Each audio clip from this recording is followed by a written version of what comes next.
Oh, good morning mga idol. Meron tayong gagawin dito. Ilang buwan na to, sir? Tatlong hulog ko pa lang yan eh. Tatlong hulog pa. Bagong-bago nga. Ang kintab, oh. Anong naging problema nito, sir? Umandar. Tapos, oo, nag-loss compression. Yan mga idol, oh, loss compression. Pagka ganito, may paraan pa dyan. Kung sakali, gagawin natin dyan, bubugahan natin dito sa spark plug, sa butas, kasi yung mga carbon minsan po nagbabara yan, kaya ang tawag dyan ay nawawala yung compression nya, yung tinatawag natin 4-stroke intake, exhaust, power, compression. Ang nawawala po dyan ay yung compression, kaya yun ang dapat mabuo sa 4-stroke. Kulang ng isa, T3 stroke, kaya hindi naandar. Tara, titingnan natin. Ito mga idol, dudukutin natin.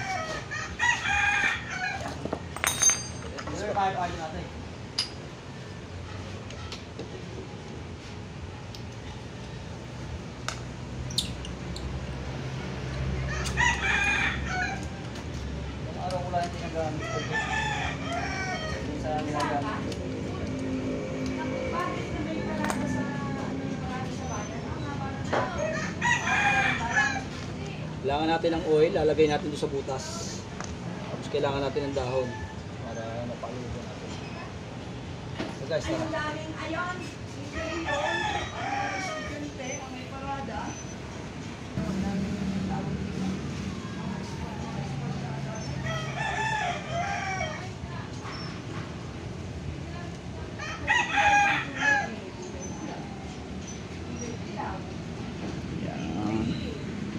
Idol, bali nilagyan natin ng isang takip, tapos papupuskatin natin, i-starter muna natin para yung pressure na lalagay nyo siya doon sa butas.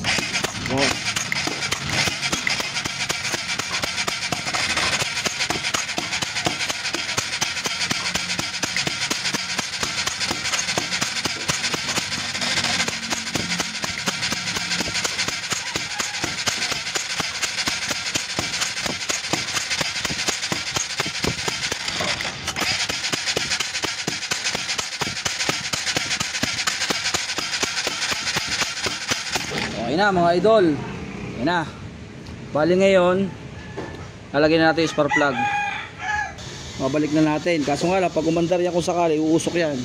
Pero mawawala naman yan. Ayan na mga idol. Oh. Susi, start natin. Sana umi-start.